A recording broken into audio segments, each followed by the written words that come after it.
Welcome to Meet the Press College Roundtable Edition, where we give college journalists from across the country the opportunity to ask questions they want answers to.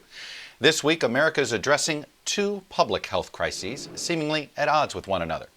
Doctors say the solution to one is to stay home. Activists say the treatment for the other is to head into the streets. But unlike COVID-19, systemic racism is not new. In fact, the NAACP has been working on that crisis for over 100 years now. As young people across the country risk their lives to protest, they are left wondering, how will this time be any different?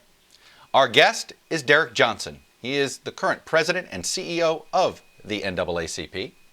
Welcome to you, sir. And asking the questions, our panel of college journalists. Let's introduce them very quickly. First up is Camille Respess. She's a rising senior at the University of Florida. She's coming to us from her home right in St. Louis. Camille, tell us a little bit about your experiences as a journalist in Gainesville. Absolutely. Hi, I'm Camille. I was a high school journalist when Michael Brown, an unarmed black man, was killed by a white police officer in Ferguson, and saw the Black Lives Matter movement grow in St. Louis. And that's when I really started thinking about institutionalized racism and how that affects access to education. And that's a topic I'm really committed to as a journalist. Very nice. Welcome. Next, we have Anna Salvatore, a rising freshman at Princeton University. Anna, tell us a little bit about your high school SCOTUS coverage. Sure. For the past few years, I've been editor-in-chief of High School SCOTUS, a blog that teaches teenagers about the Supreme Court of the United States. As a team of 13 students, we look at past opinions like Brown versus Board of Education, analyze current opinions, and interview court experts like federal judges and journalists. We want the law to be interesting and accessible to people of all backgrounds. And finally, Tamia Fowlkes. She's a rising junior at the University of Wisconsin-Madison.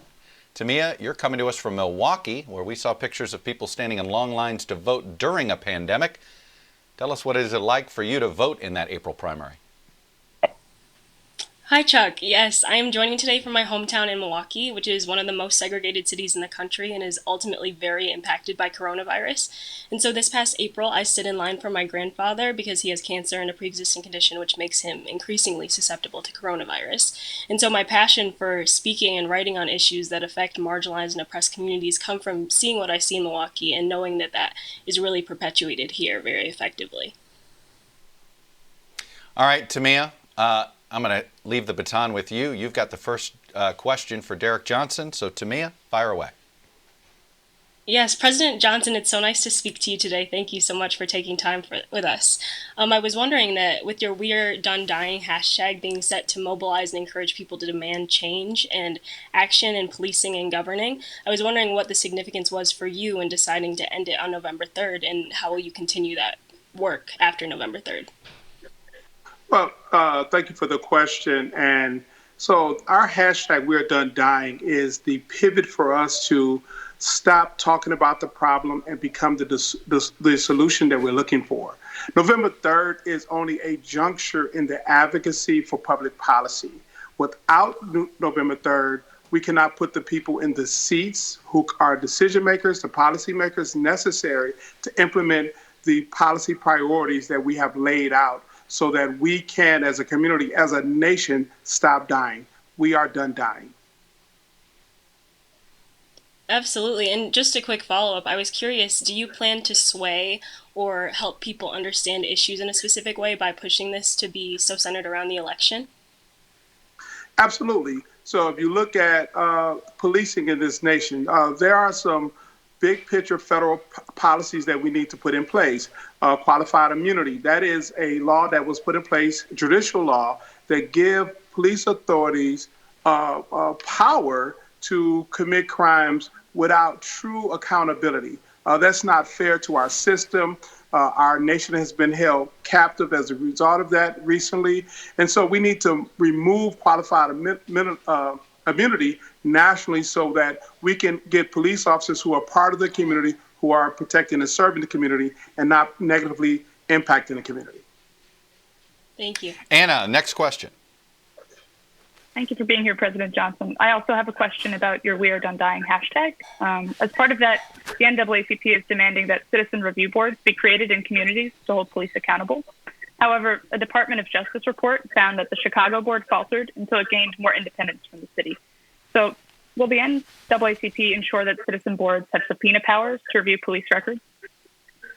For the NAACP, a citizen review board, it should not be an advisory function. It needs to have not only subpoena power, but investigative authority, and ultimately the ability to create a mechanism to hold law enforcement officers accountable. What we just seen in Minneapolis is a result of a district attorney that see himself more aligned with police unions and protecting police officers as opposed to the citizens that elect them in office. As inherently that is a conflict of interest. So a citizen review board should represent the needs and interests of the community and ensure that police officers are serving the role of protecting the community and not abusing their authority and preying upon certain individuals and certain communities. I understand. You've also demanded that the public can see records of police misconduct. How will the NAACP concretely help Americans change their state's open public record laws? Because it's not necessarily a federal thing, but it's a state-by-state open public record system. Police officers are certified to serve. If we create a federal standard, so police officers across the board would have to meet certain criteria, it would be a federal standard. It needs to be a federal standard. If you look at any other profession of note, there are guidelines and benchmarks, and there's a floor. Certain professions require you to have so many professional courses a year. Certain professions require you to disclose any issues. Doctors cannot create malpractice in one area and automatically go somewhere else. There is a safety net to protect the consumers. We need a safety net to protect the citizens, so bad apple police officers cannot jump from agency to agency or go unpunished for their acts. We as a nation expect more, therefore we must demand more. And if that demand is through federal policy, then that's where the NAACP nationally come into play, as our local units across the country in 47 states will be doing the same thing. Camille, next question. Yeah, thank you so much, President Johnson, for being with us this morning. The University of Minnesota recently announced that it would limit its contract with Minneapolis Police Department after student body president Gael Karandi demanded that the university end its relationship with the department. Should other universities follow suit? Yeah, absolutely. And the power of young people's voices is significant. We should not take for granted that our youth energy lack any insight around how public policies or decisions are made. And that's a great example. Police officers should not have a predominant role in our educational institutions unless required incident by incident. I grew up in Detroit. Less than 10 minutes away, I can go to Windsor, Canada, and police officers, they don't even carry guns. The crime rate in Windsor was less in the state of Michigan and the city of Detroit, and they didn't have to have that excessive force. We've seen crime go down substantially over the last 30 years, and yet we still have law enforcement agencies operating as if we have crime that's out of control when crime has actually gone down. We need to reform the system of criminal justice. We need to reform how our police agencies are viewed, and we need to take better care on how we manage the relationship between law enforcement officers and communities. Yeah. And on that note, what reforms should universities consider with their own campus police departments or campus safety departments? Well, the overwhelming majority of universities actually have campus police, and many officers on the campus, they know the students, they engage with the students, they're part of the community, and they know how to modify situations as they occur. They understand the nature and the culture of the campus, and so most universities get it right. But when you start contracting out to your law enforcement agencies, they begin to see young people as problems, as criminals, as hazards. And that's not the way we should be managing the relationship between students who are actually living their best life, the 4 years they're in college, while receiving some of the best education in the world. Tamia, second round of questioning. Kick it off. Yes, you mentioned young people, so I'm curious to see how do you think that students and campuses can leverage weight and power when they're asking to address racial injustice and also microaggressions on their campuses without money or support in a general sense. And so I'm curious, how do we make a change in a different way than 1968, where we end up right back where we are now, and ensure that the change we make is lasting? Outstanding question. And that is a true problem, because students come from many backgrounds, many communities, and many perspectives. And racism is a learned behavior. It is not something people are born with. And so, my perspective is a slightly different, because I went to an HBCU for undergrad. And so my experience at the HBCU, I was free to be be my own individual self as I explored the academic opportunities that were confronted me. It was when I got in law school that I was really confronted with all of the different levels of microaggression. And it's a difficult thing to be confronted with. But if the university and the colleges are serious around addressing structural racism and culture, some of those universities must take affirmative steps to have a more welcoming environment to all of the student population, the diverse student population, whether you're African American, Asian, LGBTQ, or whatever your unique, distinctive character brilliance is when you walk in the door. And that goes also for women who walk on campus. It should be an inviting environment and not something that's replicating the structural racism and culture that exists outside of the campus grounds. Thank you. Anna, next question. President Johnson, throughout the interview, you've been talking about combating systemic racism, such as reforming the criminal justice system and having a federal policy for open public records. But for your reforms to take place, a lot depends on who holds national offices and who holds the White House. So how will the NAACP regroup if President Trump is indeed reelected? How will you go forward? The real question is, how can this nation regroup if President Trump is reelected? The NAACP, we're nonpartisan. We don't support political candidates or parties. However, the realization that in the last 85, 90 days, we've seen some of the worst displays coming out of this administration that we've seen perhaps since the Civil War. We are in the midst of a health pandemic that was completely avoidable at this level. We have record levels unemployment. Our economic system is on the verge of collapse. We've seen the underlying issue of racism play out in Georgia, in Minneapolis, in Ohio, in Central Park. We've seen the lack of responsiveness, not only from the district attorney in Minneapolis, but the Department of Justice. And that has resulted in peaceful protests, spiraling down to violent protests, now back to peaceful protests. This nation cannot survive with this level of, and I hate to be offensive, but it's true, incompetence, indifference, and in many ways, malicious intent when you look at what happened on Monday evening when you tear gas peaceful protesters just so you can have a photo op. This nation, not only the African American community, we will not survive if there is a continuation of this administration.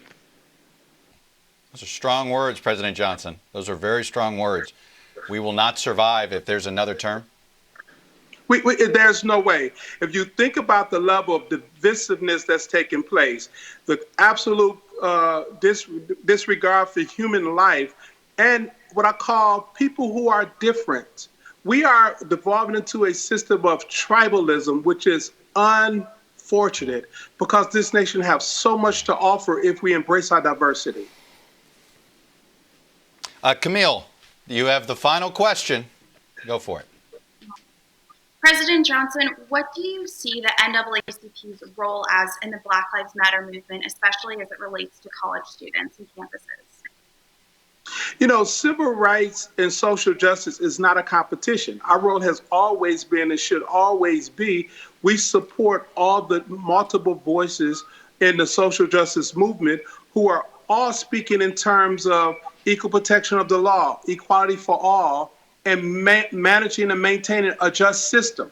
It's a beautiful thing to see young, energetic people add their voice to the social justice movement. However they see their voice can be of value. And so for the NAACP, a legacy organization, it's our responsibility to support, protect, and help amplify whenever possible.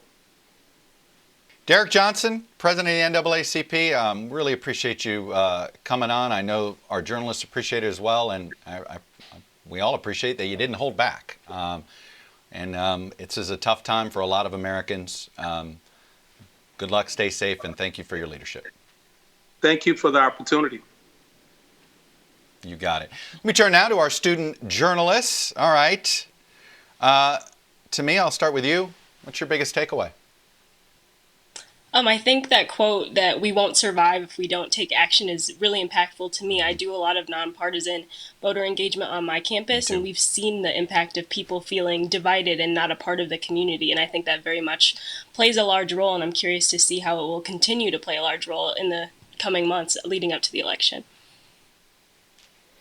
And I have to agree with Tamia. That jumped out at me. It was very blunt, it was very straightforward, and I know he's not alone in thinking that. Agreed. I think it speaks to how a lot of Americans are feeling right now, black or white. That's why they're taking to the streets in such large numbers and pushing for systemic change, not just individual justice in the case of George Floyd, but change across the board. So it will be interesting to see how the NAACP and millions of other Americans push forward, even after the fire of this protest has diminished, how they'll continue this movement. Camille? Yeah, I think what was so interesting to me is it's going to be very powerful to see how the NAACP might be able to support this next generation of activists that are coming up right now because of this moment. I'm curious, on your campuses, what do you expect the fall to be like politically on your campuses, if and when we all are on campus together in the fall? Yes, I think one of the things that we carry very strongly on our campus is a civically minded action plan for taking on any of the problems we encounter in the world, and always letting students know that the issues that they vote on, even when it gets down to voting for student council or voting in our state, it's very important to be a participant and to make your voice heard. And I think that that will be very much reflected on the political environment generally on campus. I think people are learning right now, and hopefully they bring that with them when they return in the fall. And I guess this is a tougher question for you. I've been on Princeton's campus, but do you? I'm sure you've been keeping up, perhaps, with what Princeton students have been saying. What do you expect? Yeah, it's a bit of a hypothetical for me, but I think that given, especially that it's an election year, these themes will be at the front of everyone's mind. There will be a lot of voter engagement, a lot of get out the vote, and spreading awareness about the movement. I think it'll be huge. All right, and Camille, what do you expect down there in Gainesville? I think what's so interesting about this time specifically is that everyone keeps saying, the fall's going to be different, largely because of changes, because of the coronavirus. But I think we also can use that to really have the fall semester be different in terms of our politics and our activism as well. And UF is a very lively campus, so I'm expecting to see a lot of positive change. Yeah, it's interesting. Gainesville in particular, there's a slightly, I would argue, slightly more political, perhaps, back and forth on Gainesville than most other big universities these days, but we'll see if that holds in the fall as well. All right, I'm going to leave it there. Excellent job by the three of you. Thank you to our college students for this week's College Roundtable edition. If you have questions you'd like to see us tackle, topics you'd like to see us tackle, tweet at us using the hashtag MTPCollege. We're going to be back next week with Meet the Press, College Roundtable edition, and our third episode then. For now, thanks for watching. Hello from Washington, I'm Chuck Todd, and thanks for checking out the Meet the Press channel on YouTube. Click on the button down here to subscribe and click over here to watch the latest interviews, highlights, and other digital exclusives.